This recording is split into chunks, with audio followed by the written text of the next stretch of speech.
ಎಲ್ರಿಗೂ ನಮಸ್ಕಾರ. ಈ ಒಂದು ಚಿತ್ರದಲ್ಲಿ ತಾವು ಗಮನಿಸಬಹುದು, ಎರಡು ಚಿತ್ರಗಳಿದೆ. ಮೊದಲನೇ ಚಿತ್ರದಲ್ಲಿ ತಾವು ಗಮನಿಸಬಹುದು ವೃದ್ಧಾಪ್ಯ ಆಗಿದೆ, ಅಂದರೆ 60 ವರ್ಷ ಅವರ ಏಜ್ ಆಗಿದೆ. ಅವರ ಹತ್ರ ಯಾವುದೇ ಒಂದು ಪಿಂಚಣಿಯ ಸೌಲಭ್ಯ ಇಲ್ಲದೇ ಇರುವಂಥದ್ದು. ಹಾಗೂ ಎರಡನೇ ಚಿತ್ರದಲ್ಲಿ ತಾವು ಗಮನಿಸಬಹುದು, ಅವರಿಗೆ 60 ವರ್ಷ ತುಂಬಿದೆ. ಅವರಿಗೆ ಒಂದು ಪಿಂಚಣಿಯ ಯೋಜನೆ ತಿಂಗಳಿಗೆ 3,000 ಹಾಗೆ ಹಣ ಸಿಗಲಿಕ್ಕೆ ಸ್ಟಾರ್ಟ್ ಆಗಿದೆ. ಈ ಒಂದು ಯೋಜನೆಯ ಹೆಸರು ಪ್ರಧಾನಮಂತ್ರಿ ಶ್ರಮಯೋಗಿ ಮಾನ್ಧನ್ ಯೋಜನೆ ಅಂತ ಹೇಳಿ.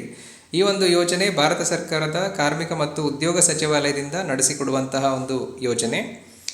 ಬನ್ನಿ ಸ್ನೇಹಿತರೆ, ಈ ಒಂದು ಯೋಜನೆಯ ಬಗ್ಗೆ ತಿಳಿದುಕೊಳ್ಳೋಣ. ಯೋಜನೆಯ ಹೆಸರು ಪ್ರಧಾನಮಂತ್ರಿ ಶ್ರಮಯೋಗಿ ಮಾನ್ಧನ್ ಯೋಜನೆ ಅಂತ ಹೇಳಿ. ಈ ಒಂದು ಯೋಜನೆ ಏನಿದೆ, ಇದು ಭಾರತದಲ್ಲಿನ ಅಸಂಘಟಿತ ಕಾರ್ಮಿಕ ವಲಯಕ್ಕೆ, ಅಂದರೆ ಅನ್ಆರ್ಗನೈಸ್ಡ್ ಸೆಕ್ಟರ್ ಅಂತ ನಾವು ಹೇಳ್ತೇವೆ. ಈ ಒಂದು ಅನ್ಆರ್ಗನೈಸ್ಡ್ ಸೆಕ್ಟರಲ್ಲಿ ಯಾರ್ಯಾರು ಕೆಲಸ ನಿರ್ವಹಿಸ್ತಾ ಇದ್ದಾರೆ, ಅಂದರೆ ಕಾರ್ಮಿಕರು ಯಾರ್ಯಾರಿದ್ದಾರೆ, ಅವರಿಗೋಸ್ಕರವಾಗಿ ಇರುವಂಥ ಒಂದು ಯೋಜನೆ. ಇದರಲ್ಲಿ ಅಂತ ಹೇಳಿದರೆ ಸ್ವಯಂ ಪ್ರೇರಿತವಾಗಿ ಅವರೇ ಈ ಒಂದು ಯೋಜನೆಗೆ ಜಾಯಿನ್ ಆಗಬೇಕಾಗ್ತದೆ. ಮತ್ತು ಸ್ವಯಂ ಪ್ರೇರಿತವಾಗಿ ಒಂದು ತಿಂಗಳ ಒಂದು ಹೂಡಿಕೆ ಇರ್ತದೆ. ಅವರ ಒಂದು ತಿಂಗಳ ಹೂಡಿಕೆ ಅಂದರೆ ಅವರು ಒಂದು 18ರಿಂದ 40 ವರ್ಷದ ಒಳಗಡೆನ ಪ್ರಾಯದಲ್ಲಿ ಯಾರಿದ್ದಾರೆ, ಏಜಲ್ಲಿ ಇದ್ದಾರೆ, ವಯೋಮಿತಿಯಲ್ಲಿದ್ದಾರೆ, ಅವರು ಈ ಒಂದು ಯೋಜನೆಗೆ ಸೇರಬಹುದು. ಸೊ ಅವರು ತಿಂಗಳಿಗೆ ಒಂದಷ್ಟು ಹಣವನ್ನು ಈ ಒಂದು ಖಾತೆಗೆ ಜಮೆ ಮಾಡ್ತಾ ಹೋದರೆ 60 ವರ್ಷದ ನಂತರ ಅವರಿಗೆ ಪಿಂಚಣಿ ಪ್ರಾರಂಭ ಆಗ್ತದೆ.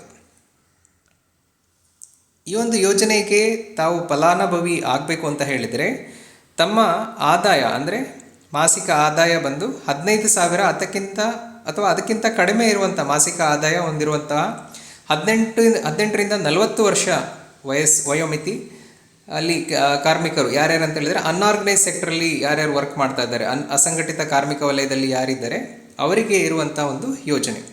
ಮತ್ತು ಈ ಯೋಜನೆಯ ಫಲಾನುಭವಿ ಯಾರು ಸಾಧ್ಯ ಆಗೋದಿಲ್ಲ ಅಂತ ಹೇಳಿದರೆ, ಯಾರ ಹತ್ರ ಆಲ್ರೆಡಿ ಒಂದು ಪೆನ್ಷನ್ ಸ್ಕೀಮ್ ಇದೆ, ಅಂದರೆ NPS ಸ್ಕೀಮ್ ಇರ್ಬೋದು, ಅಥವಾ ESIC ಅಥವಾ EPFO, ಈ ಥರದ್ದು ಯಾವುದಾದ್ರೂ ಒಂದು ಸ್ಕೀಮಲ್ಲಿ ತಾವು ಆಲ್ರೆಡಿ ಇದ್ದರೆ ಅಂಥವರಿಗೆ ಈ ಒಂದು ಯೋಜನೆಯ ಫಲಾನುಭವಿ ಆಗಲಿಕ್ಕೆ ಅರ್ಹ ಆಗಿರೋದಿಲ್ಲ. ಅಸಂಘಟಿತ ಕಾರ್ಮಿಕ ವಲಯದವರು ಯಾರ್ಯಾರು ಅಂತ ಹೇಳಿದರೆ, ಸೊ ಹೋಮ್ ಇಂಡಸ್ಟ್ರಿ ಅಂತ ಹೇಳ್ತೇವೆ, ಅಂದರೆ ಕ್ಯಾಂಡಲ್ನ ಮಾಡುವಂಥವರು, ಅಥವಾ ಈ ಬೀಡಿ ಕಾರ್ಮಿಕರಿರ್ಬೋದು, ಅಥವಾ ಬೀದಿ ವ್ಯಾಪಾರಿಗಳಿರ್ಬೋದು, ಮಧ್ಯಾಹ್ನದ ಬಿಸಿಯೂಟದ ಕೆಲಸಗಾರರಿರ್ಬೋದು, ಅಥವಾ ಇಟ್ಟಿಗೆಗೂಡಲ್ಲಿ ಕೆಲಸ ಮಾಡುವಂಥವ್ರು ಇರ್ಬೋದು, ಅಥವಾ ಚಮ್ಮಾರಿರ್ಬೋದು, ಅಥವಾ ಚಿಂದಿ ಆಯಿರುವವರು, ಅಥವಾ ರಿಕ್ಷಾ ಎಳೆಯುವವರು, ಅಥವಾ ರಿಕ್ಷಾ ಓಡಿಸೋರು ಇರ್ಬೋದು, ಅಥವಾ ಕೃಷಿ ಕಾರ್ಮಿಕರಿರ್ಬೋದು, ಅಥವಾ ಕೈಮಗ್ಗ ಕೆಲಸಗಾರರಿರ್ಬೋದು, ಅಥವಾ ಚರ್ಮದ ಕೆಲಸಗಾರರಿರ್ಬೋದು. ಇದೇ ರೀತಿ ಯಾರ್ಯಾರು ಈ ಅನ್ಆರ್ಗನೈಸ್ಡ್, ಅಂದರೆ ಒಂದು ಆರ್ಗನೈಸ್ ಸೆಕ್ಟ್ರಲ್ಲಿ, ಅಂದರೆ ಫ್ಯಾಕ್ಟ್ರಿಯಲ್ಲಿ ಯಾರು ವರ್ಕ್ ಮಾಡ್ತಾ ಇಲ್ಲ, ಯಾರ ಹತ್ರ PF ಇಲ್ಲ, ಯಾರ ಹತ್ರ ESI ಇಲ್ಲ, ಅಂಥವರು ಈ ಒಂದು ಯೋಜನೆಯ ಫಲಾನುಭವಿ ಆಗಬಹುದು. ಸೊ ಬನ್ನಿ ಸ್ನೇಹಿತರೆ, ಈ ಒಂದು ಯೋಜನೆಗೆ ಜಾಯಿನ್ ಆಗಬೇಕಾದ್ರೆ ನಾನು ಆಗಲೇ ಹೇಳಿದೆ, ನಿಮ್ಮ ವಯೋಮಿತಿ ಬಂದು 18ರಿಂದ 40 ವರ್ಷದ ಒಳಗಡೆ ಇರಬೇಕು. ಹಾಗೂ 18 ವರ್ಷದವರು, ತಾವು ಈ ಒಂದು ಚಿತ್ರದಲ್ಲಿ ನೋಡ್ಬೋದು, 18 ವರ್ಷದಲ್ಲಿ ನೀವು ಈ ಒಂದು ಯೋಜನೆಗೆ ಜಾಯಿನ್ ಆಗಬೇಕು ಅಂತ ಹೇಳಿದರೆ ತಿಂಗಳಿಗೆ 55 ರೂಪಾಯಿ ಕಾಂಟ್ರಿಬ್ಯೂಟ್ ನಿಮ್ಮ ಕಡೆಯಿಂದ ನೀವು ಹಣವನ್ನು ಈ ಒಂದು ಖಾತೆಗೆ ಹೊಂದಿಸಬೇಕು. ಸೇಮ್ ಕಾಂಟ್ರಿಬ್ಯೂಷನ್, ಅಂದರೆ ಇದು 50-50 ಕಾಂಟ್ರಿಬ್ಯೂಷನ್ ಅಂತ ಹೇಳಿ, ಅಂದರೆ ನೀವು ಎಷ್ಟು ಹಣವನ್ನು ಇದಕ್ಕೆ ಈ ಒಂದು ಯೋಜನೆಗೆ ವಿನಿಯೋಗಿಸ್ತೀರೋ ಸೇಮ್ ಅದೇ ಹಣವನ್ನು ಗೌರ್ಮೆಂಟ್ ಸಹ, ಸೆಂಟ್ರಲ್ ಗೌರ್ಮೆಂಟಿಂದ ಕೂಡ ಅಷ್ಟೇ ಹಣವನ್ನು ಈ ಒಂದು ಯೋಜನೆಗೆ ವಿನಿಯೋಗಿಸಲಾಗ್ತದೆ, ತಾವು ಗಮನಿಸ್ಬೋದು. ಮತ್ತು ಈ ಯೋಜನೆಗೆ ಈ ಒಂದು ಈ ಅಮೌಂಟ್ ಏನಿದೆ 55, 18 ವರ್ಷಕ್ಕೆ 55 ರೂಪಾಯಿ ಏನಿದೆ, ಅದೇ 55 ರೂಪಾಯಿ ಕಂಟಿನ್ಯೂ ಆಗ್ತದೆ. ಅಂದರೆ ತಿಂಗಳಿಗೆ ಬಹಳ ಕಮ್ಮಿ ಹಣವನ್ನು ತಾವು ಈ ಒಂದು ಯೋಜನೆಗೆ ವಿನಿಯೋಗಿಸ್ತೀರಿ. ಹಾಗೆ ನೋಡ್ಬೋದು ನೀವು, 19 ವರ್ಷ ಇದ್ದರೆ 58 ರೂಪಾಯಿ ಬರ್ತದೆ, 20 ವರ್ಷ ಇದ್ದರೆ 61 ಬರ್ತದೆ, ಹಾಗೆ ತಾವು 40 ವರ್ಷ ಇದ್ದರೆ 200 ರೂಪಾಯಿ ಬರ್ತದೆ. ಸೊ ಹಾಗಾಗಿ ಇದರ ಒಂದು ಪ್ರೀಮಿಯಂ ಮಾಸಿಕ ವಿನಿಯೋಗದ ಕಾಂಟ್ರಿಬ್ಯೂಷನ್ ಏನಿದೆ ಅದು 55 ರೂಪಾಯಿಂದ 200 ರೂಪಾಯಿ ಒಳಗಡೆ ಇರ್ತದೆ. ನೀವು ಏನು ಹಣವನ್ನು ಕಟ್ತೀರಿ ಸೇಮ್ ಹಣ ಗೌರ್ಮೆಂಟ್ ಕಡೆಯಿಂದ ಕೂಡ ಅದಕ್ಕೆ ಇದೇ ಖಾತೆಗೆ ಜೋಡಣೆ ಆಗ್ತದೆ. ಹಾಗೂ ತಾವು 60 ವರ್ಷ ಆದ ನಂತರ ತಮಗೆ 3,000 ಹಣ, ತಿಂಗಳಿಗೆ 3,000 ಹಣ ಬರಲಿಕ್ಕೆ ಪ್ರಾರಂಭ ಆಗ್ತದೆ. ಈ ಯೋಜನೆಯ ಪ್ರಮುಖ ಪ್ರಯೋಜನಗಳು ಏನೇನು ಅಂತ ಹೇಳಿದರೆ, ಮಾಸಿಕ ಪಿಂಚಣಿ, ಅಂದರೆ ಮಂತ್ಲಿ ಪೆನ್ಷನ್ ಅಂತ ಹೇಳ್ತೇವೆ. 60 ವರ್ಷದ ನಂತರ ತಮಗೆ ತಿಂಗಳಿಗೆ 3,000 ಇದು ರೆಗ್ಯುಲರ್ ಆಗಿ ಬರುವಂಥದ್ದು. ಒಂದು ತಿಂಗಳು ಬಂದು ನೆಕ್ಸ್ಟ್ ತಿಂಗಳು ಬರೋದಿಲ್ಲ, ಹಾಗೆ ಇಲ್ಲ. ಪ್ರತಿ ತಿಂಗಳು ಕೂಡ ತಮ್ಮ ಖಾತೆಗೆ 3,000 ಹಣ ಜಮೆ ಆಗ್ತಾ ಹೋಗ್ತದೆ. ಮತ್ತು ಇದರಲ್ಲಿ ನೀವು ಎಷ್ಟು ಕಾಂಟ್ರಿಬ್ಯೂಟ್ ಮಾಡ್ತೀರಿ, same equal contribution central government ಕಡೆಯಿಂದ ಕೂಡ ಇರ್ತದೆ. ಮತ್ತು ಇನ್ ಕೇಸ್ 60 ವರ್ಷದ ನಂತರ ತಾವು ಏನಾದರೂ ನಿಧನರಾದರೆ ಅಂಥ ಸಂದರ್ಭದಲ್ಲಿ ತಮ್ಮ ಹೆಂಡತಿ ಏನಿದ್ದಾರೆ ಅವರಿಗೆ ಇದರ 50% ಅಂದರೆ 1,500 ಹಣ ಅವರ ಖಾತೆಗೆ ತಿಂಗಳಿಗೆ ಜಮೆ ಆಗ್ತಾ ಹೋಗ್ತದೆ. ನೋಂದಣಿ ಪ್ರಕ್ರಿಯೆ ಹೇಗೆ ಅಂತ ಹೇಳಿದರೆ, ಇದಕ್ಕೆ ಆಧಾರ್ ಮತ್ತು ಬ್ಯಾಂಕ್ ಅಕೌಂಟ್ ಅಗತ್ಯವಿದೆ.